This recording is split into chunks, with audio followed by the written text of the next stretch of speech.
بات چل رہی تھی احترام رمضان کی. یہ تو حضور غوث سمدانی تھے، اولیاء اللہ کے سردار تھے.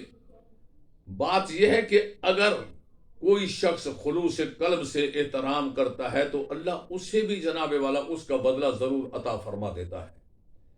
شہر بخارا میں ایک مجوسی یعنی آتش پرست رہتا تھا، آگ کی پوجا کرنے والا.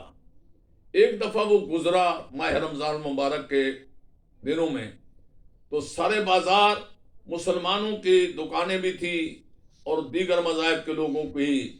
تو اس کا بیٹا جو ہے وہ کھا پی رہا تھا. اس نے سارے بازار اس بیٹے کو بلایا. جب وہ قریب آیا تو اسے زوردار تماچا مارا اور کہا کہ تمہیں حیا نہیں آتی کہ مسلمانوں کے رمضان المبارک روزوں کا مہینہ ہے اور تو اس کا احترام نہیں کرتا، ان کے سامنے کھا پی رہا ہے. بھائی ذرا یہ بھی لمحہ فکریہ ہے. یہ مجوسی کا بیٹا تھا جس نے باپ سے سارے بازار تماچا کھانے کے باوجود بھی سر جھکا کر چلا گیا. خدا نہ خواستہ اگر آج کا کسی مسلمان کا بیٹا ہوتا تو جو ہماری تربیت ہے اپنی اولاد کے لیے، جس طرح ہم نے ان کو جناب والا پالا ہے اور ان کی تربیت کی ہے، تو یقینی طور پر میرا خیال میں کہ سارے بازار وہ باپ کا گریبان ہی پکڑ لیتا کہ تم نے میری بے عزتی کر دی ہے. یہ نہیں سوچا بھرے بازار میں اگر یہی بات تھی تو مجھے گھر ہی کہہ دیتے، سمجھا دیتے یہ وہ.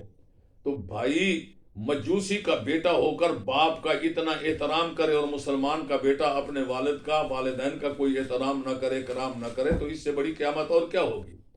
تو بہرحال وہ گھر چلا گیا. جب گھر پہنچا تو اس نے دیکھا کہ کمرے کے اندر اس کا والد کھانا کھا رہا ہے. تو اس نے کہا ابا حضور، مجھے تو آپ نے سارے بازار کھانے پینے کی وجہ سے تماچا مار دیا اور آپ کھا رہے ہیں.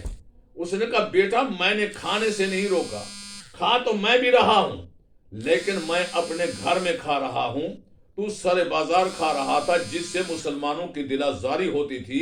یہ بات اچھی نہیں ہے. وقت گزرتا گیا، اس مجوسی کو موت آئی. موت آنے کے بعد خواب میں دیکھا اسے تو جناب اس کے بیٹے نے کہ وہ جنت کی سیر کر رہا ہے. پوچھا بابا یہ کیا ہے، باغوں میں پھر رہے ہو، عجیب و غریب نعمتیں. تو کہنے لگا بیٹا یہ جنت ہے. اس نے کہا بابا جنت تو ہم سنتے تھے مسلمانوں کے حساب میں ہے، وہ اس کی گفتگو کرتے تھے، ہم تو مجوسی، تمہارا کیا تعلق ہے.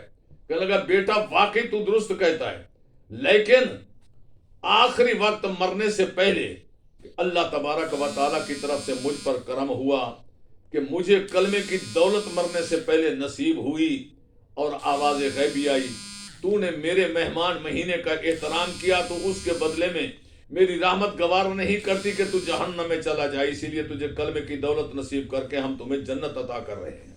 اگر ایک مجوسی احترام کرے اسے کلمے کی دولت بھی نصیب ہوتی ہے اور اسے جنت بھی ملتی ہے، تو اگر ایک مسلمان اس ماہ مقدس کا احترام کرے، اکرام کرے، تو اللہ تبارک و تعالیٰ سے کتنے جناب والا اس کو اعزاز و اکرام ملے گا.